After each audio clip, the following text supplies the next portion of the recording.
Hello, good afternoon everybody, it's your guy Gimmick and welcome back to Orbis Overdrive. I apologize for not being here on the last stream. I was a little under the weather and I still am recovering a little bit, so let's take it nice and slow today. However, I will say there is a ton to get into today, so we can't be that slow. So I apologize for all of you ASMR fans, I can't give that to you today. But really excited to talk about what's going on today, and we will be covering a little bit of what also released in these past couple of weeks.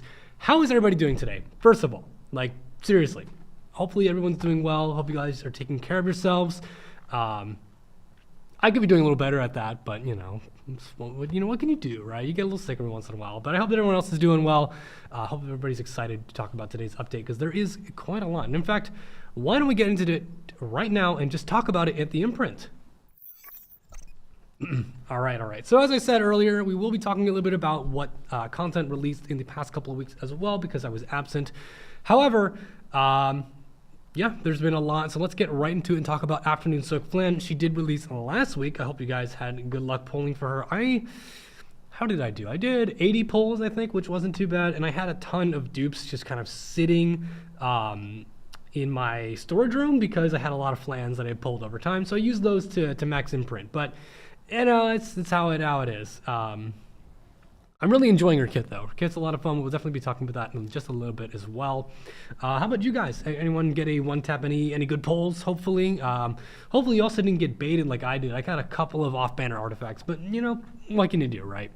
Let's move on to our next slide then, and talk about this character here right now. As you guys might have seen, she was teased earlier. Her preview video is yet to be released, but Hellion Lua is our next Moonlight 5-star hero. She is a Dark Ranger, and if you guys didn't notice as well, on our official stove page, her kit was in fact put out there to be reviewed. So we'll be talking about that as well, and we'll also be going into it a little bit. But I honestly, judging by her kit, I really love it. It's very fun. I'm really like a big fan of dual attacks, counterattacks. It's why I really like Flan as well. So if you guys, like counterattacking, this is definitely the character for you. I might have to pick her up myself as well. And I like as well how her fan is turned into a little, what is that, a hair curler? Hair iron? I don't know. Like I'm a guy, I don't really put too much time into my hair. I apologize for not knowing. Curling iron, thank you.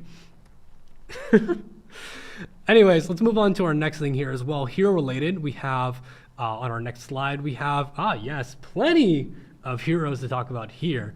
Headhunt's back. I mean, what else is there to be said? It is starting today. Again, if you haven't started it, I would highly recommend going into your event tab right now, opening that event up, because even if you aren't sure about who you want to pick just yet, you need to build up points and now, and you're going to be missing out if you're doing anything in game. So be sure to get into your event tab, go for the hero, do your first poll. It's only 25 points, but just the fact that you need to start getting points is the important part. So be sure to start it now.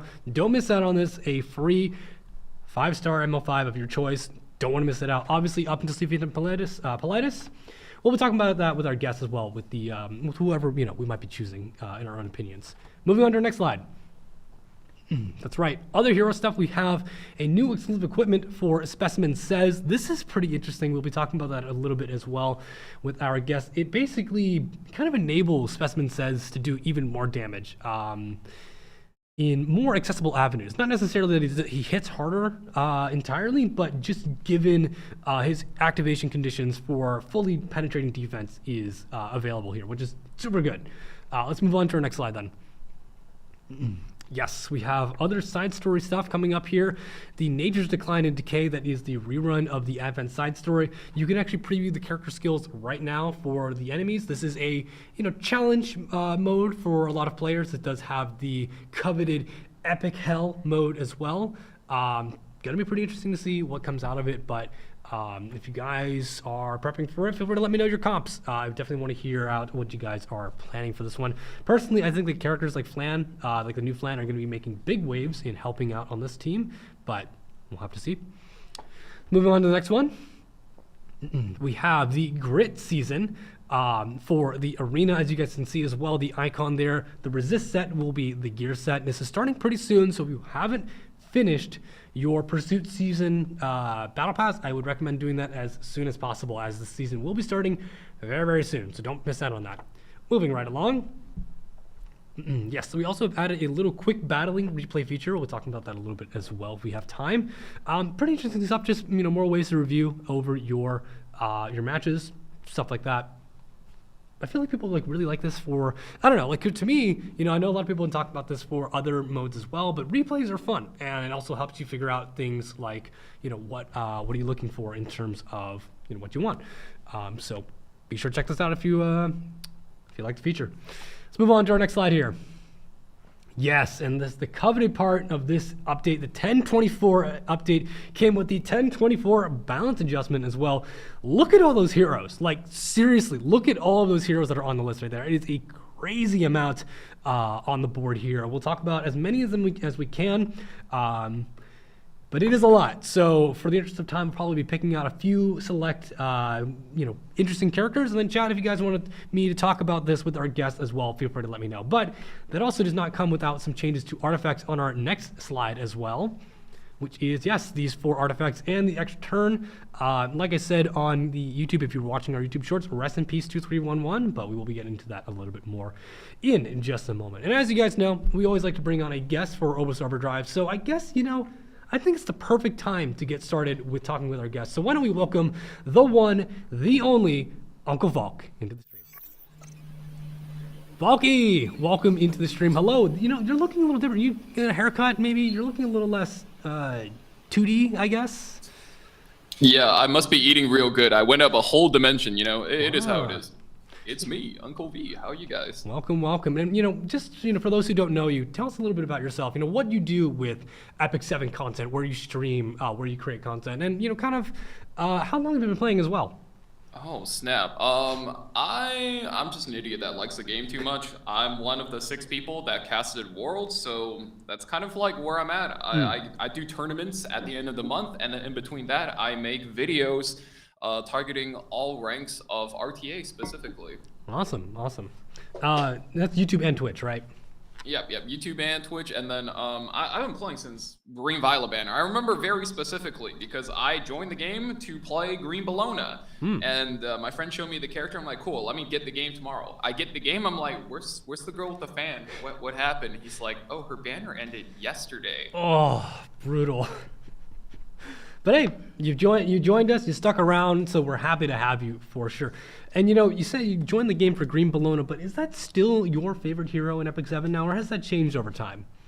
It's changed over time a couple of times. My favorite units are in general like the Dark Rangers, your Bryceria, your P-Flan, your Opsig. Okay. Right? And then, for a while it was Laya, and then some of the Turtle players kind of took her for their own, so now I think my favorite character is Genua. He really embodies a lot of my energy. He doesn't seem very fast nor aggressive, but he actually is very aggressive, and he looks like he could use more sleep, and I feel that in my soul. I was gonna say energy, or maybe lack of energy without the sleep. But I love a character who just kind of waits until they're kind of on their last breath to go, maybe it's time to do something about this, right? With Plan A and everything like that. I mean, it's a fun character. I'm glad he broke out of NPC jail. After 4 or 5 years now at this point, it's very interesting to see. And with all the different heroes and stuff like that, we have a lot to talk about today with new heroes. So why don't we segue right into the discussion of the first hero on my list here, which is Afternoon Soak Flan. So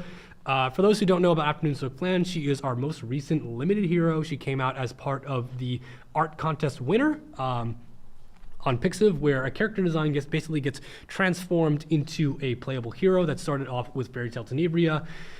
We also had other characters like Midnight Gala Lilius, and now we're here with Afternoon Soak Flan. Her kit is really interesting, right? She's a full 100% evasion hero when she has any focus at all, well, at least one or more. And then she also uses that focus to spend it in order to dual attack with allies at random. So for me, I'm a big fan of dual attacking and counter attacking. So when I saw characters like Sunbreak Charlotte, I had to get her. And when I saw Afternoon Soak Flan, I had to get her as well. So what do you think about her on your first impression? It has been about a week now since she's released at this point. Yeah, so I actually haven't had too much time to play, but my initial impression is that she's a little bit too strong. So if you look at a character, right, a good character to me is they need to have well-defined strength. You know exactly how to play them. They have weaknesses so that you know how they can be counterplayed. Okay. And most importantly, she's fun, right? And I think it's really good because she is a character that can teach new players about a really important concept in PvP, which is tempo. Because Yeah. you can't really describe tempo, you just it's just the pace the game is played. And she's a character where you can build her really slow, but she plays really fast, because she's locked and loaded. She's like a sniper. Yep. And somebody attacks, boom, she pops a shot. Somebody attacks, boom, she pops a shot. And then she's also like slowly creeping up the turn bar too. Yeah. So I think she's a great character, but I do think, like, in terms of her strength, she's a little bit too strong, The 100% evasion lets her build too much damage, and then if you play just a little bit faster over your opponent, it just seems like you can get away with the game a little bit too fast. I see. I mean, yeah, I think she has a lot going for her. Kid. I think a lot of people have been running. What kind of set are you running personally for her build? I'm a really aggressive player, so I run Destro plus Penetration. I know if you are a little bit safer, you're a bit on the slower side, you will go Lifesteal over Destruction set. Yeah, she's man, I'm just like thinking about it, right? Like, she's still very weak into a couple of things in the game, right? Yeah. Namely Death Dealer Ray, non-contact debuffs. She's also not very good into hit rate increase. You can also hold her focus, a la Sea Phantom Paula to Solitaria. But she's just so much fun, and you play her with anybody that defense breaks on an S1, and they're so liable to just run away with the game. Oh yeah, no. My favorite combo is I usually lock down the opponent with like Zeo Knockwall, and then bring a Lencia. So if I need to push him back further, I can. Or I just soul burn S1 and then just watch someone take 20k damage in just one hit. And I run Lifesteal personally because I like a little bit of extra safety. She doesn't have as much attack, but man, when she shines, she really shines. And I like that sustain. I know that another creator has where like 1500 defense and like 13k health. With that and 100 evasion, that's it can be very hard to deal with. But as you said, right, there are some heroes who are definitely very strong into them, like high hit chance. I know that people have been talking about the Overload collab with Shelter, or having characters like Death Dealer Ray who can put them to sleep and then reduce evasion by 100%. There's definitely a lot of tools that kind of work into her, but I definitely see what you're saying about being strong, especially with an initial impression.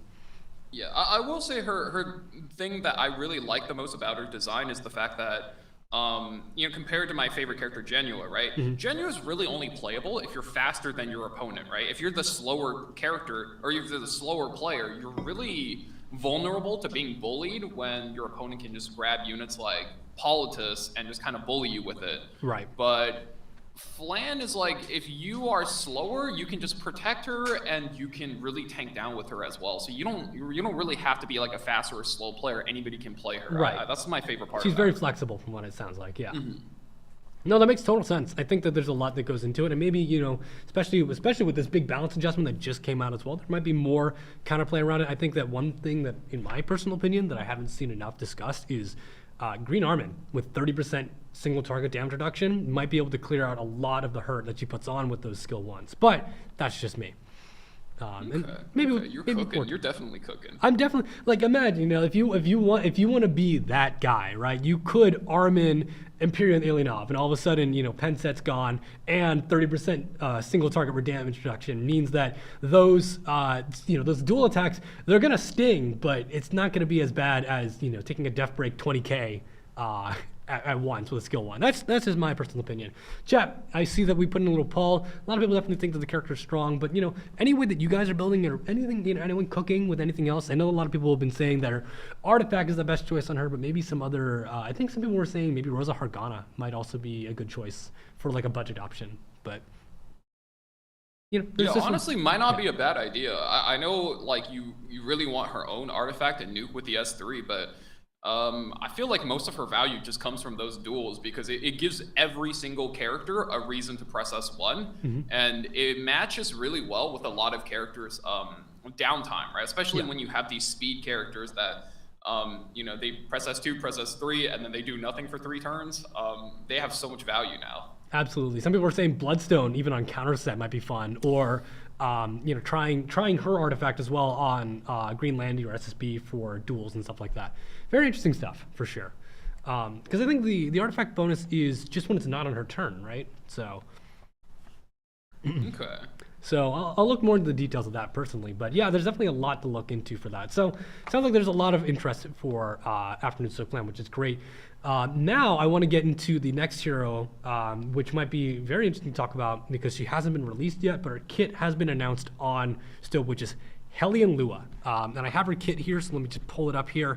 Hopefully you don't mind me reading this over just to get everyone familiarized. For those who didn't see it on Stove, be sure to follow Stove if you want most up-to-date stuff here. So Hellion Lua is a Dark Ranger, 5-star, that has basically this kit that is very focused on counterattacking, but not in the way that you might think about it. So her skill 1, which is called Lua Attack, which I really love, is a single target attack with a 100% provoke chance. So, okay, you take this Ranger that, and you know, a lot of Rangers like to use Guiding Light, right? But no, you want this character to be hit with the provoke. S2, which is Lua Squad, is after she gets hit, she pushes your team up by 10% CR, kind of like as you would see it with like General Purgus.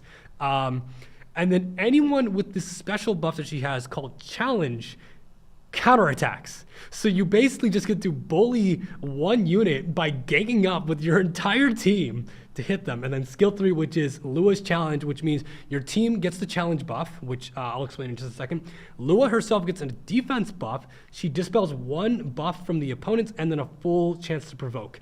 And challenge basically means that after you counterattack, you deal 8% of the enemy's max HP to them as well, and you dispel it and get a 2-turn speed buff. So this is kind of crazy. This is like, it's all over the place, right? Where it's just like you want to bully one fast unit that gets provoked, and then you just blow them up. And I think that's really funny to me as someone who loves these kinds of characters. And then the defense buff is obviously for sustain. The push up is obviously just for a little bit of extra, mileage. I know a lot of people were saying like, oh, you know, Imperial Ilyanov, you know, is like a good example of like what's so scary about that. But I think people might have read it wrong, at least in my interpretation, because I think some people were worried that your team is going to go 40% CR on an AoE, but it's just if she gets hit. So still, it's just like very, very interesting. And I can't wait to see what comes out of like her skill 3, what that might even look like. But yeah, initial thoughts, Valky, on Hellion Lua. Okay, I just want to say my compliments to the chef. The dev team freaking cooked. Because I don't think I've ever seen my boy Divine Shadow be this excited about a female character, right? Because both design-wise, and her gameplay, and her personality, everything kind of lines up to like be this like omega brat, right? And like you said, gameplay-wise, she's like a premium General Purgus. She's kind of like a combination of, I would say, of a General Purgus combined with a Fairy Tale Tenebria. Or actually, I'll give you another one here, another example. Bad Cat Armin, actually. Yeah. She's like a really good version of that, right? Yeah. And I think the really cool part is the dev team, unlike the, you know, unnamed last few units, they weren't thinking about how do we make the most broken thing ever. So, you know, it was like there's a lot of balance to this if you think about it, right? Mort was buffed right before like she was even announced, so she isn't going to be completely taking over the game super OP. Right. She's like on that tier 2 speed, but then also she's not that like slow, because if you're one of those guys, like for example, the player I can think of is Magic Chi, right? Who is generally a slow player, but he has one really fast set of gear. Right. She is a perfect character for you to like put that gear on. You could still play slow with her, but that one fast set of gear will let you shut down so much of like other players and their game plan, right? And Absolutely. On top of that, really cool thing about having a tank, right? Because that's what she is. She's a tank. That's a ranger. You could still go on Guiding Light and shut down Zeo. It's kind of funny. It's interesting, yeah, because people, you know, like it also might reduce AoE hits too, which might also be able to keep her out of harm's way.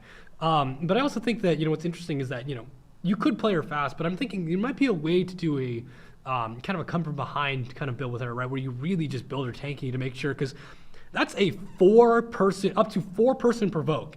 And if there's a lot of damage on that team, you're getting hit consecutively 4 times. So you might need to batten down the hatches a little bit there, but at the same time as well. Yeah, exactly. I think she's actually also playable, right, as a like you said, counter attack like tank. Yeah. Right.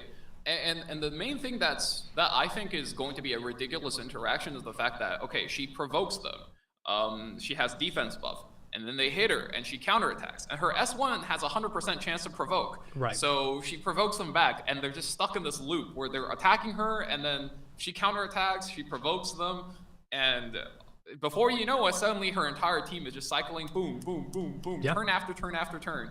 And she gets challenged back again. It's crazy. It is. It's very interesting. And also, I can see it as a great bait position too as well, right? You put on challenge, you AoE provoke, you stick Lua behind Senya, right? And you you just accept the fact that she's probably going down, and then you get to come back with this, this big hit. There's a lot of possibilities out of here, and that's what I really like about it, and what I'm really excited for. But what about you guys, chat? Anything that you guys are putting in, and maybe some early builds, early thoughts? Because honestly, again, I'm very excited for a character with a kit like this, because I like these kind of kits. My Mystics might not be saying as much, unfortunately. Oh, someone was saying to put him on Lua's artifact, like her actual default Lua, right?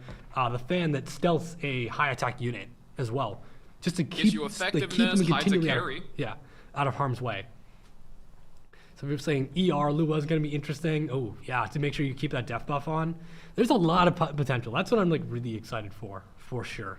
But before I wrap up this part about Hellion Lua, again, this might be subject to change. Obviously, the video is going to be coming out, I think, on November 6th, if I remember correctly, November 5th or 6th. So that is in a little bit of time. Things are always subject to change, but always keep, I'll look on Stove for that for sure. But any last thoughts, chat, or Valky, on what do you think about for Lua? Or for Hellion Lua, that is. I don't know. I'm excited for it. This seems like a really fun unit, right? Like having a character be both on theme and on the way they're designed and the way they play, and also just slapping somebody with a curling iron. That's just like a boss lady move, That's gotta hurt, right? Like I feel like like the fan, right? The fan is enough to at least it breaks your guard, right? Because you're like, okay, what was that all about? You get hit by a curling iron, I feel like you want to swing back immediately, right? It makes sense. I think it's lore-wise. not powered on, so if it's powered on, I'd imagine to do a lot of burn damage. But because it's not powered on, just you just hit me with that? Yeah, exactly, right? You. Yeah, you're gonna swing back, right? Some people saying as well, Rwana and Biblis might be very troublesome for this. I agree. I think for Biblis' side, for Rwana, it's interesting because it most likely is going to be single targets, right? And Rwana doesn't push as heavily or heal as heavily when it's single target. So, who knows? I guess don't run an Abyssal Eutheme with the challenge buff. Oh, you're right. Actually, that's going to be tough. And then obviously, you can cleanse off too, right? Someone with Sweet Miracle will be easy to work through that as well. So it is tempting though to run Abyssal Eutheme because when she hits 4 dudes and you're doing 8% of fixed additional HP damage. Ooh, you're right. That sounds fun. That does sound pretty interesting. Again, tons of different stuff, right? Someone even recommended friendship level 10. Let us change her hair color. And little details like that might be pretty interesting. We'll definitely note that down. Okay, so while this isn't a hero announcement necessarily, before we get into the balance stuff later on as well, Specimen says exclusive equipment, right? So the biggest thing about the change for that is that his activation to deal, a boatload of damage in one hit is now on sleep and stun. So I think it's pretty interesting personally. Again, we were just talking about how Afternoon Soak Flan is a very dangerous unit, but if you tag team Death Dealer Ray into that with Specimen Says, might be a perfect way to just take out Afternoon Soak Flan. But any initial thoughts on you for for Specimen Says exclusive equipment at the moment, or? So I played a lot of Specimen Says at the beginning of the year, right? Including in the CCB. Really fun character to watch him pop off. And then he kind of fell off a little bit after Albedo because Albedo just, she shuts down all critical hit damage based characters, right? Pretty heavily. And then you just kind of see him taper off until E7WC where he came back as a bruiser that's played on either Moonrider or a lot of times Shepherd of the Hollow. That's right, yeah, I did see that a lot. And also in Lifesteal too, right? Yeah, and I think that this really makes that build strong, right? And then the main reason is, as you highlighted, you'll have a little bit of synergy with characters like Lua and Bunny Dom, and that's great, right? But you really care about the big daddy of the game, right? Because at the end of the day, you're playing to the specialty of your first pick. And if your first pick happens to be Death Dealer Ray, it also happens to be like he's missing that consistent draft, right? So you can imagine if you somehow get a first pick Death Dealer Ray, your opponent picks whatever, you have Ambitious Tywin, suddenly you third pick a Specimen Says, your opponent's out of move, right? They can't ban the Says, and you're get a guaranteed activator no matter what on your picks 1 or 2, and they can't even ban you out. Right. So they're suddenly in a lot of trouble, and that by itself puts them in a position where it is much easier for him to succeed. Definitely. I can definitely see that because, like, you know, for the most part, having 2 enablers is important because then you have to just ban 1 or 2 of them, right? And so you want to make sure your enablers are still there in play. That makes total sense. Chat, are you guys going to be getting the new exclusive equipment as soon as possible? Or, because right now it is, I believe it is Harsetti as the Holo Trials boss. How have you been doing on your Holo Trials, by the way? I've been putting in 4 units, hit auto, get 10 points, and I'm like, all right, in 3 more cycles, I'll be able to get my thing. Fair enough. Hey, everyone has their own approaches. You know, a lot of people were saying that, like, you know, this new one is going to be pulling people out of control in terms of, like, you know, people getting EEs first. I know there's a lot of concerns about that, but for now, I feel like now that it's been cycling by week, it's a lot easier than I think people, you know, initially let on to. But I definitely feel that for sure. I've definitely been putting in whatever I can. A lot of good guides out there. You know, shout outs to YouTubers, especially those who are doing guides on all forms of content. Much appreciated for your builds, for sure. Let's see here. All right, moving into our next segment here. Headhunt 2024. Welcome back, Headhunt. ML5s up to Sea Phantom Politis. Let's talk about, I guess, the best way that you would approach one hero. Like what is definitely a hero that you're looking for, and what would you recommend for people who might be just getting into the game as well for like a solid character across the board? So there are a couple of things I will say, right? You know, you have different types of players, and I liken Epic 7 players to card game players. There's the Timmies, right, where you like to drop big creatures. And if you're a Timmy, I would say you want Blood Moon Haze, Navy Captain Landy, or Abyssal Yuffie. They're not the best characters right now, but when you drop them, they do a lot of damage. They do have to do that, yes. You know, I like seeing a lot of damage, but if you're, oh man, I forget the archetype, but if you just care about winning games, make sure no matter what, your account has Ambitious Tywin. Fair because enough. You're already getting Death Dealer Ray from your Fallen Land selector, hopefully, because Death Dealer Ray is the big daddy of the game. Ambitious Tywin is basically, he's like daddy number 2 of the game now, because ever since, I believe, last year when like Abyssal Yuffie first came out, he's just slowly been getting better and better. I'm trying to remember what happened. I think the Overlord side story came, and then Albedo came, and then he got better. And then Genua came out, Ambitious Tywin got better. Laya came out, Ambitious Tywin got better. A-Time was not supposed to be good versus Laya, right? But he burns her souls, and he kind of hampers how easily she can be played into the endgame. He just does so many things, right? The stun beats Genua, the cleanse that beats like Yuffie and Albedo, the burning their souls beats Laya, right? He just gets these tools that really help him out. And now that we have more, that passive is going to be even more value.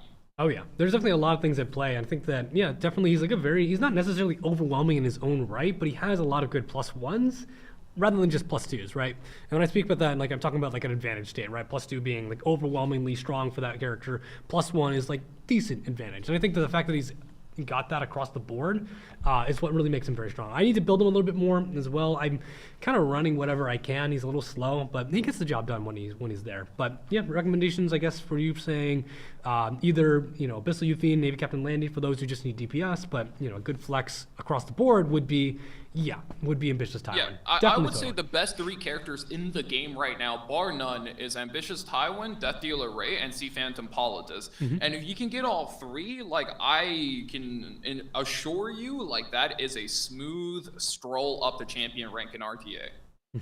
Definitely. And hey, again, as I said earlier in the stream, do not forget to start the event now. You will be listening out on points. Do not miss out on your points. And don't do what I did and rush for weekly reputation and accidentally use a potion of ascension on a 2-star. Don't do that.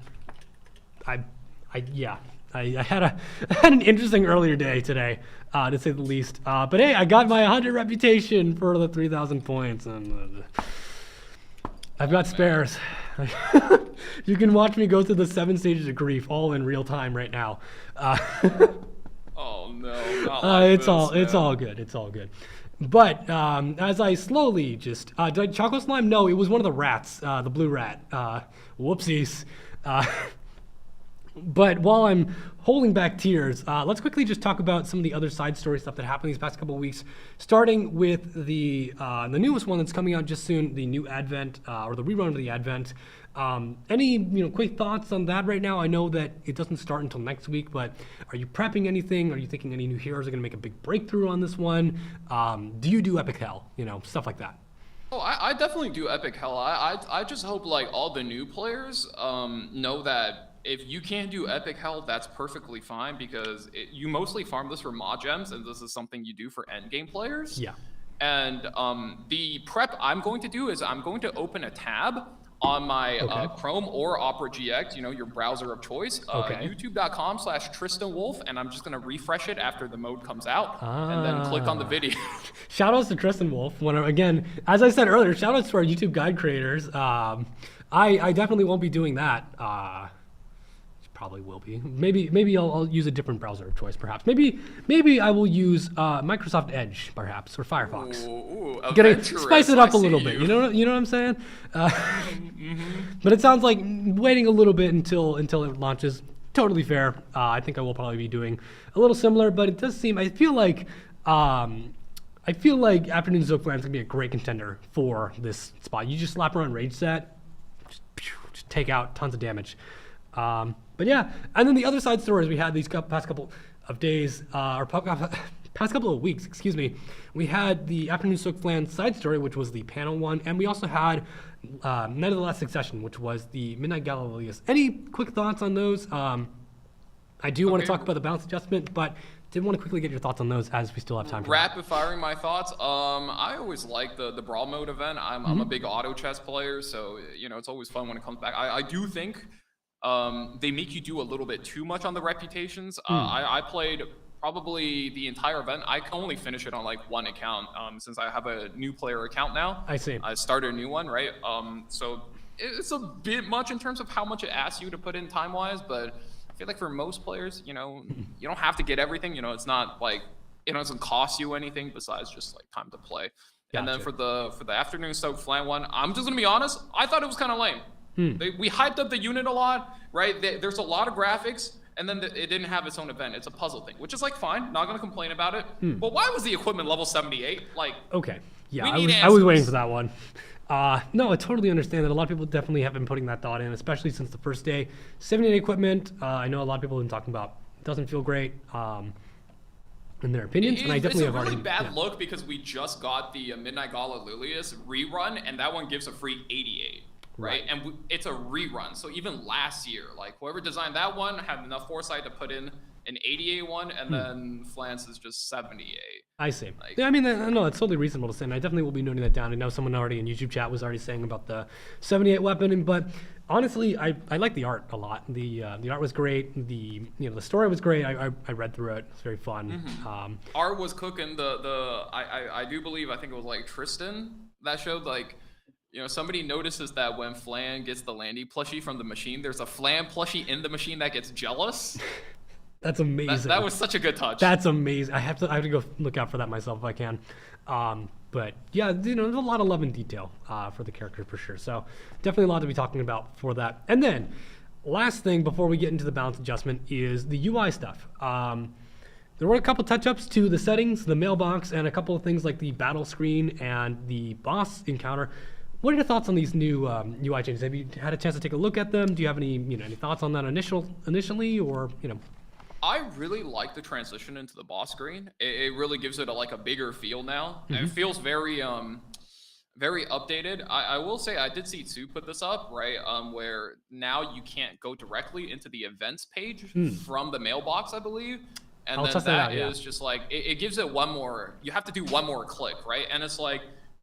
Yeah, I understand, like, lazy Americans, cannot do one click, right? But it's like, it's 2024. Your UI design should always be making things easier, not harder. And that's just like, we say these kinds of things because we care. Okay, I think that's totally reasonable to say. I definitely will be noting that down. Okay, so that was a lot, and I didn't miss out on the last thing. In fact, I brought this guy over here just for the occasion. We've got a lot to talk about for the balance adjustment, and unfortunately, I will say we have too many heroes to go into. For the first time, in a long while, we have too many heroes to discuss in one stream. So I want to get your thoughts, Valky, on, let's say, the top 3 heroes that, in your opinion. In chat, talk about, put in chat what you think we should talk about as well. We'll try to cover as many heroes as we can, but we have this, and we also have the other segment in a bit. So, Valky, start off with your choices here, and then I'll get your thoughts from chat as well. Well, we got to talk about the elephant in the room, right? We got Mort. That guy? Yeah. I think it's really good. So he's now a floodgate unit, and for players who didn't play card games and you don't know what floodgates are, the other floodgate units in the game are like Bellion, Briarwitch, Iceria. They completely block out one mechanic, right? And I like floodgate units when they're global. So I don't like Bellion very much because they only block souls for your opponent. I love Briarwitch because she blocks revive for the entire board. Oh yeah. And I also like Mort a lot because he blocks counterattacks from your units as well. Yep. Yeah, like, so you can't pick, like, I don't know, Mort and then also pick Hellion Lua, right? If you pick Mort and Hellion Lua, you are bricking your own draft. No. Right? The squad is just him. He is the squad. He's like, no, I go. Only I go. You guys can stay back. Yeah, so I really like that he's that. Now, also, like, I think now he does a good amount of damage to, like, one target and then fears the rest. I love that design, right? Because... one, you circumvent one of the most hated mechanics in the game. You circumvent 15%. You don't even have to care about 15% anymore. It's just like for all the squishy units, you're pretty much guaranteed to fear them. And then for all the bulky units, especially like the one bulky unit that he's not going to be able to fear, he's doing a lot of damage to them. And I really like the vision behind that, right? In terms of gameplay, I don't know. I'll find out later today when I test those units. But from a concept and from my experience, I'm like, wow, I really like the way they saw how they think he should work. Right. I think a lot of people were also like very in discussion about the skill nullifier versus barrier and also the activation clause for his skill 2, or his skill 1 follow-up, right? Now making it a little bit harder to use ADL, his artifact Ancient Dragon's Legacy. It was a little easier because it used to be procced on skill 1, but I think he's in a very solid place right now. And someone's saying Mort one-shotted the Bride Senya when you were playing draft mode. Yeah, the tank busting ability he has is kind of crazy. So I'm glad to see that is being, showing the work right now. And the fear debuff is really interesting too. For those who aren't aware, it's kind of this middle ground between sleep and stun, where they're unable to act for a certain number of turns. For Mort, it is 2 turns, because that's what he applies, but it has a 40% chance of being dispelled. So it's kind of like you can kind of shake it off, but, you should probably rely on a cleanser most likely in order to get, to get rid of it. But I think it's a lot of interesting stuff.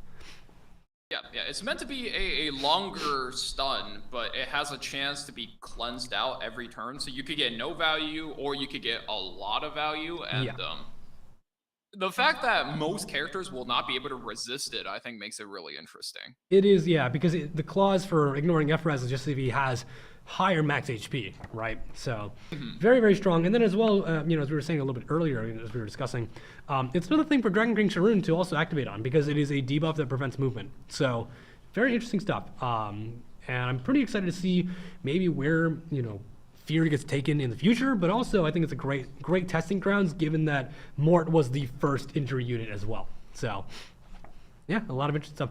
What are the other 2 heroes, just so I can get your thoughts, and also so I can pick out a chat which other heroes we'll be discussing? The other 2 I'm thinking about is SBA and Designer Lilibet. Okay, so Silverblade Araminta and Designer Lilibet. Some people are saying here, I see Veronica, I see Blue Says, I see ML Furious, a lot of different choices. Chat, as we discuss, feel free to get some other thoughts in. I definitely want to take in a majority here, so we'll keep that discussion going as we go through it. But let's start with Silverblade Araminta, right? So the biggest thing about her is that unconditional push on S2 after an enemy ends their turn. Some people were discussing a little bit earlier, hey, is it not working as intended? But we were talking about how CR is frozen when Harsetti is in play, so she can't necessarily immediately bridge off of that because it is anyone's CR, I believe, right? Similar to the Floodgate discussion we were talking about earlier.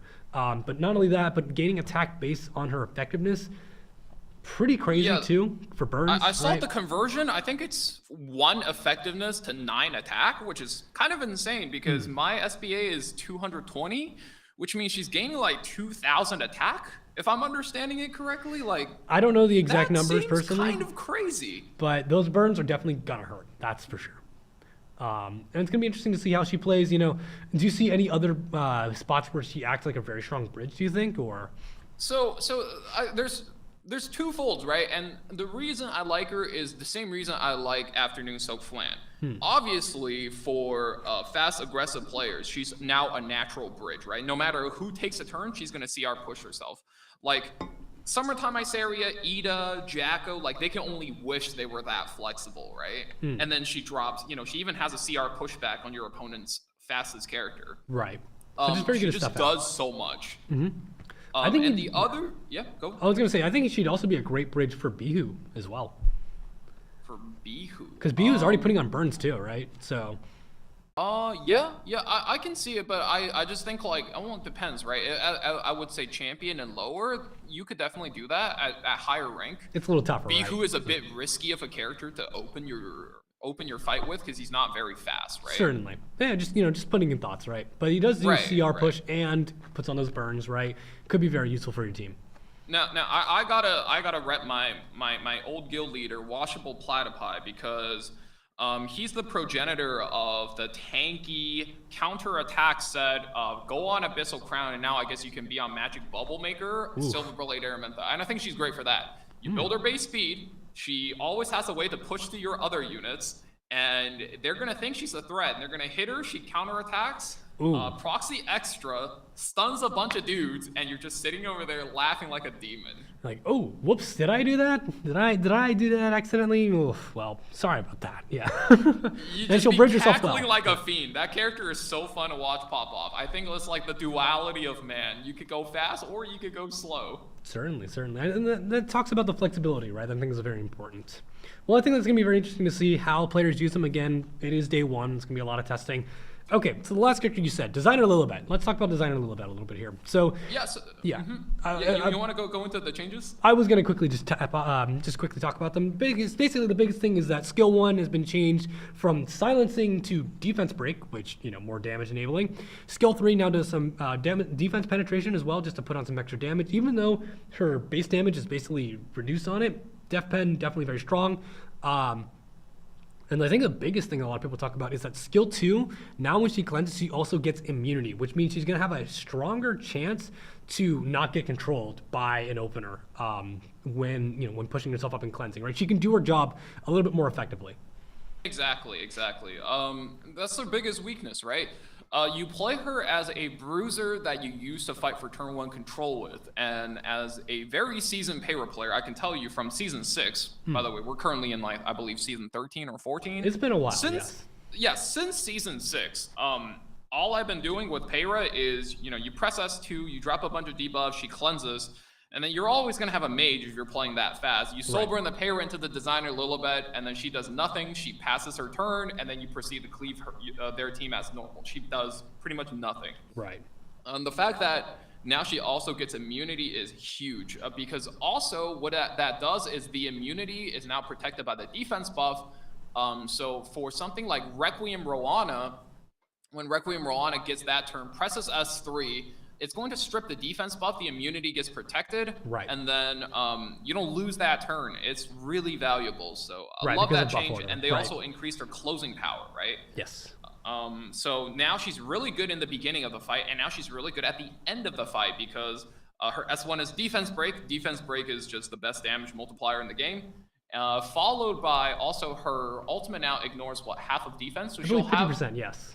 probably close. I haven't tested the numbers yet, but I imagine close to being like Lionheart Sermia levels of punch when Wow. you're trying to close a fight, and she's gonna get that cooldown over and over and over again. Because she's going to be pushing a lot, yeah. Yeah, you CR push as you're playing into debuffs, and I imagine by the second ultimate, you should have already won the game versus any form of heavy control. Certainly. I think there's a lot of interesting stuff in there for sure. All right, chat. So the 2 heroes, let's see here. I see one here, so feel free to keep getting some thoughts in as we talk about this one. Saw a lot of people talking about Ruel of Light and her changes. So why don't we go into those as well? The biggest things I saw, so skill 1 is an AoE heal now, and the base healing has been reduced, but it's AoE. S2 now grants damage limit, which is the buff that was originally on Midnight Gala Lilius on her skill 2 to the ally, and then her skill 3, I believe, was unchanged. However, she gets a special buff that when she dies, she revives with 50% health and CR, which I think is crazy for a revive buff, but it is countered by extinction. It is, there's a lot of things, but I think a lot of people do agree that it has changed her viability by a lot. And what do you think on initial impressions, Valky? I think significantly. She used to be like a bottom of the barrel ML5, and now I think she's at minimum by the way, middle of the pack with potential to go higher. Because basically how she works, if I were to skip the mechanics, is that if your opponent is playing a single target nuker, right? If they're playing less so Genua, because Genua has a lot of damage potential, but like think about a Gala Lilius, right? Think about a Little Queen Charlotte. Well, I guess Little Queen Charlotte doesn't really apply because she has extinction, but like Midnight Gala Lilius, good enough example. Right. Strays, I suppose, as well, right? When you kill one target, Ruel can just revive them. So no matter what you do, you have to kill Ruel ahead of them, right? And now not only does she have the utility, like I'm not even thinking about the AoE heal. I'm thinking about the damage limit just to mess with your opponent even more. And on top of that, now she has essentially 50% more HP, and the combat readiness push. It just makes her so hard to deal with. And she can play tanky. She can play counter set as well because of that. Because it's not like she's gonna miss out much if she dies, right? Because she's gonna get that revive up, right? She's a Pisces Soul Weaver. That's like probably top 3 tankiest base stats in the game. It's crazy. It is kind of nutty, and obviously there are counters. Obviously, extinction, Brightwitch's area still exists there. Injury is probably gonna be a great choice out of there, but fixed damage too to punch through damage limit. But you give that to like a tanky unit, it's gonna be tough to work with, right? Or it's gonna be tough to punch through that. So, or again, this might be what Fenris needs as well. I know a lot of people are talking about Fenris having a little trouble with surviving. That might be a perfect choice too. So, definitely a lot of cool, interesting stuff. Absolutely, and. Let's see what touch time we have. Okay, so that was a lot of balance discussion, and I probably will be talking a little bit about it as well with the next stream as well when we have our next guest. But that was quite a lot to get into. I think a lot of people are in agreement that more Design a Little Bit, Silverblade Armantha, Royal of Light, definitely big contenders for major changes. We'll see if we can talk about those for the next, the remaining heroes as well for the next stream. However, we still do have one little segment, and that is after talking about all this balance stuff, Valky, would you like to put your own balancing brain to the test as well? Let's get it. I'm terrible at it, but we can have some fun. You know what? That's kind of the most important thing. So let me just hop into the Wheel of Balance and let's get started with this segment then. Give me a second. All right, hello everybody. Welcome to the Big Wheel of Balance. This is the segment that I've been doing these past couple of weeks. I hope you guys have been enjoying it. I personally have been a lot.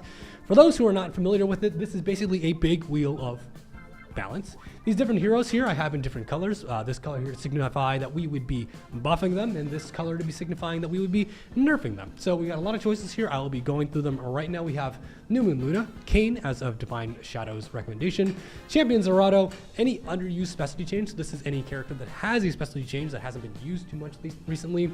Naqual, Tywin, Lua, Arunka, Blood Moon Haste, Fallen Cecilia, Sea Phantom Politis, any underused Covenant hero, so that's RGP. As I usually say, please do not choose Sid. I think Sid is pretty good right now. Navy Captain Landy, and Assassin Coley.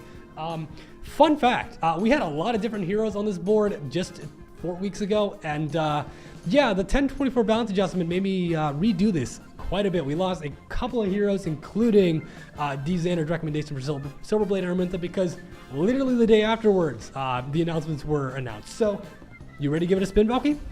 Let's get it. Let's get it. And we have Assassin Coley. This will be interesting. And before we get into it though, to start it off, do you have any hero in mind, 3-star, 4-star, 5-star, anything that you would want to change or to replace this hero on the board?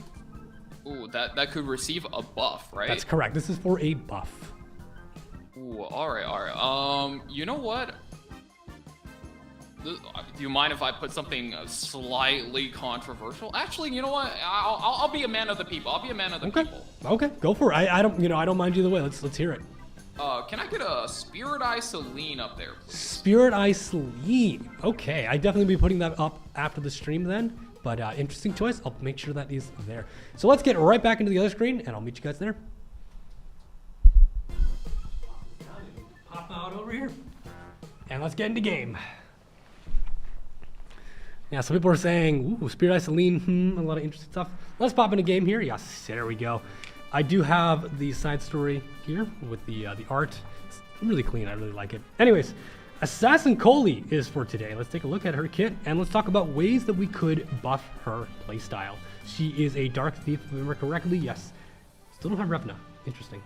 There she is. Assassin Coley. Assassin Coley is a 4-star hero here. She has a exclusive equipment, which we'll be getting into as well.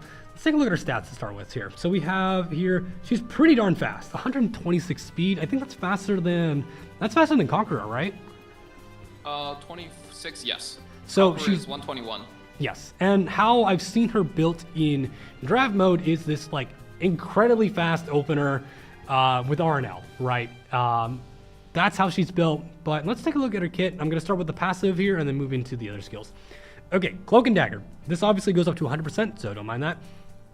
When the caster is free of debuffs, has a 100% chance to be granted increased attack at the beginning of the turn and stealths at the end of the turn. So she's able to kind of cycle herself through stealth, and if she's not touched, she'll be gaining attack buff to do a little bit more damage. We have Ambush. So when the caster is stealth with the S1, increases the damage dealt and increases her own speed, so she can cycle a little bit faster. Damage dealt increases proportional to the caster's speed, so she wants to be fast and promotes it with her damage. And finally, Murder, which is move silently to attack the enemy, stunning for 1 turn, silences all enemy if the target is defeated, damage increases proportional to the caster's speed. She has a soul burn for 20 soul to increase the damage dealt. There's a lot of damage being put right into there. EEs, here we are. Increases damage of ambush by 10%, removes 3 souls after using ambush, which is skill 1, and then grants the caster immunity for 2 turns after using murder, which helps her to cycle her ability with the increased attack. So, a lot of stuff here. Initial thoughts. Where do you think you're seeing, where would you think you're seeing, I guess, some of the weak points of Assassin Coley? And do you think it would be better to touch her up just a little bit in different places, or maybe change her kit entirely? Because we've seen a few of those, right? Where the kit is completely reworked into something new. Okay, I understand the show is called Wheel of Balance, right? It is How the big broken wheel do of we balance. want to make this character? Have fun. Again, this just as a forewarning, these changes do not go directly live. This is a fun thought experiment between me, the chat, you, Valky. So if you want to go crazy, we can. If you want to just say, hey, enough to be viable, you can say that as well. We had fun with Divine. We made Brigadier a little bit crazy. Perfect. So This comes in layers. Are you ready? it is, yes. Let's start it off. All right, if you want to make her perfectly viable without doing anything special to her, Okay. Literally just give her the green Celine treatment. Make her start the fight stealth. Okay. And then also have a way to generate stealth on a turn-to-turn basis. If you just want to make sure she's like sometimes a pickable pick 4, pick 5 unit, that is it. Because if you look at everything she's got going for her, she's got good damage, she's got good base stats, good base speed. Her self-imprint is critical hit chance. That is already good. Like, we do not need anything more for her to hit the let's fly button. All she needs, you start fight stealth, you don't get hit by Zeo, like that is a-okay, right? True. Now, if you want to have some fun with this. Okay, Right, let's here's do what it. I got, right? Let's do The it. Let's hear it. ultimate, if you look at the ultimate, right? Yes. It moves to attack the enemy and then it stuns them for a turn. Yes. All you have to do is add an effect before the stun, right? So you add in, like, I don't know, reduce their buff by cooldown by 1 turn, right? Okay. Now you can start stunning through immunity, right? And that has an added benefit of you can also stun people's New Moon Luna who don't have immunity set. Right, with a skill effect nullifier, right? Yep. So just like, I don't know, do like a remove 1 buff, remove or reduce 1 turn, right? Now, if you want to level her up a little bit more, make her a little bit more fun, right? Yeah, let's just go by let's just step up the staircase, right? Go for it. The next thing you want to do is you could pick 1 or 2, or you could do both, right? her damage cannot be redirected. So she just ignores Aureus or she ignores Escort. Ignores damage sharing then. Right, and that immediately will mean you're way more likely to pick off that kill, and you're way more likely to silence all enemies for one turn off the get-go. Right. Now, you might be like, okay, well, she still needs a lot of critical hit chance, and that's kind of hard to get when you're building a character that you're trying to be like 290, 300, maybe even faster with, right? Well, let's give her the afternoon soak flan treatment and just make every single hit a critical hit because she's an assassin, You're going every single way. All the time anyway, right? I see what the you're doing. S1 guaranteed crit, the S3 guaranteed crit. You just put all of your this is basically a Gala Lilius, except instead of you're trying to buff your team, you're just trying to shut down the enemy team, right? True. Okay. And now you have a character that's on that tier. There it is. Fair enough. Okay, so that was a good way to layer in, that's for the PvP essential ones, right? We definitely put in a lot of the, let's fix the consistency, let's just go crazy, and then let's add in things that make other characters very strong. What is a way to, I guess, pull this character into her own realm? How about this? I got an idea. Given she's a stealth, she hides in the shadows, right? And it says here, it is said that anyone who sees the glint of her blade might not live much longer. How about this? Given that her kill condition is, or a condition for silencing is to be killed, right? Imagine now here, if she's an assassin and she is going, through the night, right? You think that she would probably expose other stealth targets too, right? Let's say, instead of, maybe it's on the EE, instead of having to kill, no matter what, silences all stealth enemies. She cuts them off. She cuts them off, right? She's like, okay, I'm hiding in here. No one else can hide. I expose everyone else, right? Doesn't need to, it could be like a dispel stealth thing, right? Or it could be silent stealth for one turn. And that way, she's now pulling people out of the shadows and, forcing them to engage in a different way. That to me sounds pretty interesting. But I see someone says, that's busted. I like it. Yeah, it is a little you can strong. also do if somebody sees the glint of her blade, they just don't live to see it again, right? Give her the festive Ida treatment, right? So whenever she takes a turn and she's not stealth, then she gets a unique buff, and on that buff, if she makes an attack, just fully penetrate defense, man. That's a little wild. That's a little wild. However, I do like that. Let's do it like this. If she's exposed by not having stealth, right? Anyone that hits her is silenced. Huh? Oh, I was actually thinking if she's exposed, make that her vulnerability, right? Your counterplay is if you get her out of stealth, you have until she gets 100% combat readiness before she bops somebody on your team. True. I was thinking it could be Put a parting a gift cooldown sort on of that, way. right? Like festive Ida, but if she starts the turn not stealth, somebody on your team is gone. They are never seeing the light of day again. Someone says if S3 kills, it puts fear on instead. All right, now we're cooking. Now we're cooking. We really are cooking. I like where we're going here. All right, I like it. So then maybe that's the exclusive equipment instead, right? The EE changed his S3 to fear instead. Ooh, okay, I like that. I like that. You know what? What is it? Like Oralis, you're cooking. I like that. Someone's saying not in the row of Mort. Nerf until usable. No. We're having fun here. All right. I think there's a lot of cool ideas here, but I think that if we wanted to, as you said, right, we want to make her a little bit more consistent. Start stealth like Celine, right? Can't be touched by Zeo. Can't be touched immediately. There's counterplay around it, right? Because obviously, if someone uses an exposing Steel 3, which are usually not attacked, right? That would be a great way. If speed is higher than the opponent, put the target into fear. Ooh. I do like that, yeah. Make it so that her debuffs can't be resisted if her speed is higher than ignores F-res. Whatever she's Yeah, trying ignores to land F-res if speed is higher. Ooh, that's dangerous. Maybe if attack is higher, because she gets the attack buff, right?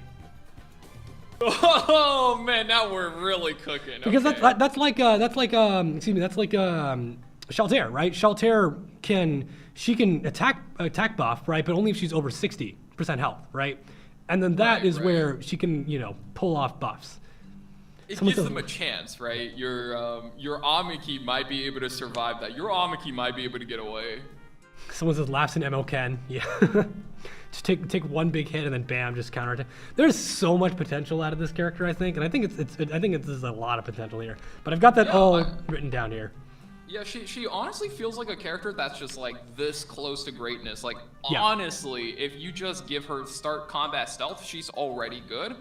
And throughout all of that, you know, give her any amount of things. Like and you know, I think she can be a fun character, she can be a broken character. 126 base speed is nothing to scoff at. I mean, Absolutely. C Phantom Politis is a menace at 120 flat. Yeah. So, you know, the dev team cooked this patch. So if I see her on a future patch, I'm anticipating to see.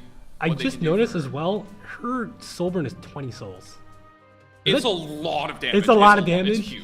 Is there any way we can pull into souls then as well? Maybe like if she's not stealth on her turn after attacking with skill 1, maybe she steals 10. She steals 10. Dang. Okay.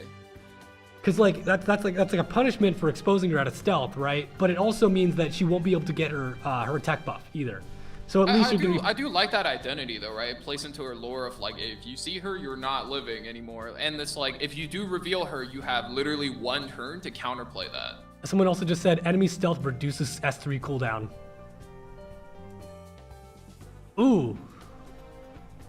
Ooh. We're really trying to break the game because you guys know she still runs RNL, right? Ideas. So many cool ideas, man. I love it. I absolutely love it. You guys know she could still run RNL, right? RNL is still a legal Oh artifact goodness, she already. can run RNL. Oh man. That'd be a very funny way to. It's no longer 2-3-1. It's 3-3-3-3. A lot of cool ideas. A lot of cool ideas. We're having fun out here. We do have do fun a little here. bit of trolling. We do not necessarily trolling. We do a little bit of balance adjusting.